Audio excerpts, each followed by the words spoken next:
The modern space race is no longer a battle between nations, it's a contest between billionaires. Elon Musk, Jeff Bezos, and Richard Branson have taken the reins of space exploration, transforming it from a government-led endeavor into a private enterprise.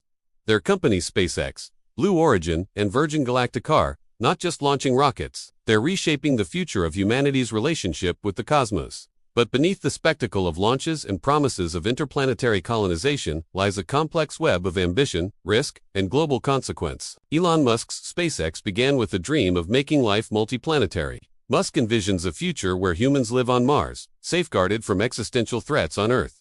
Jeff Bezos, through Blue Origin, imagines millions of people working and living in space, with Earth preserved as a residential zone while heavy industry is relocated off-planet. Richard Branson's Virgin Galactic, meanwhile, focuses on space tourism, offering suborbital flights to those who can afford the experience. These visions are grand, but they are also deeply personal, driven by the wealth and will of individuals rather than the collective goals of nations. The financial backbone of these ventures is staggering. Musk invested over $100 million of his own money into SpaceX, which now thrives on a mix of commercial satellite launches and lucrative government contracts. Bezos has poured billions into Blue Origin, which recently secured a $3.4 billion NASA contract for lunar landers. Virgin Galactic, while less dominant, has attracted high-profile investors and customers eager to experience space firsthand.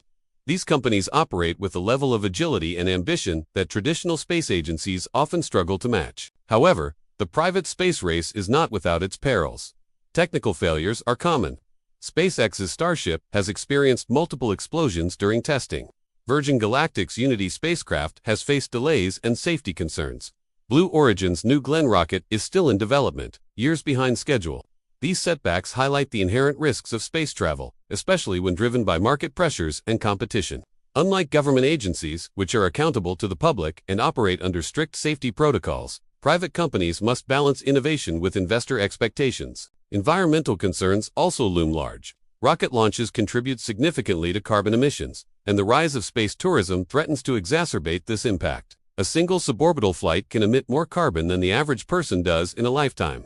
Moreover, the proliferation of satellites, especially from Musk's Starlink project, raises alarms about space debris and the long-term sustainability of Earth's orbit. Scientists warn that without proper regulation, we risk turning space into a junkyard. Legal and ethical questions abound. The 1967 Outer Space Treaty, which declares space the province of all mankind, was designed for nations, not corporations. Yet the U.S. Commercial Space Launch Competitiveness Act of 2015 allows American companies to extract and own space resources. This shift has sparked debates about sovereignty, exploitation, and the need for updated international laws. Critics argue that space should not become a domain of unchecked capitalism, where the richest entities claim ownership of celestial bodies. Cultural sensitivities have also been tested.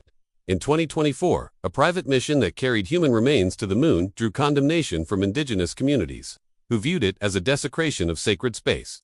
Such incidents underscore the need for inclusive dialogue and respect for diverse perspectives in shaping space policy. Geopolitically, the private space race intersects with national ambitions. The United States and China are locked in a contest to return humans to the moon. NASA's Artemis program, initially led by SpaceX, now faces delays, prompting the agency to open contracts to competitors like Blue Origin. This rivalry has exposed fault lines in U.S. space leadership and raised concerns about losing ground to China, which plans to land astronauts on the moon by 2030. Public sentiment is divided. Some hail the billionaire space race as a renaissance of exploration, a bold leap into the future. Others see it as a vanity project, a distraction from urgent issues on Earth. The term spacewashing has emerged, describing how billionaires market themselves as altruistic pioneers while pursuing profit and prestige. Critics argue that the billions spent on rockets could be used to address poverty, climate change, and healthcare. The future of space governance is uncertain. Experts call for international consortia involving governments, universities, and private firms to tackle challenges like planetary protection and equitable access. But coordination is messy, and political cycles often disrupt long-term planning. Private companies, unbound by bureaucracy, move faster, but at what cost? Ultimately, the private space race is a double-edged sword. It accelerates innovation and expands humanity's reach, but it also raises profound questions about ethics, equity, and responsibility. As we venture into the stars, we must ensure that space remains a domain for all, not just the privileged few. The decisions made today will shape the future of exploration, governance, and our place in the universe. It's a thrilling journey, but one that demands careful thought, inclusive dialogue, and a commitment to shared values.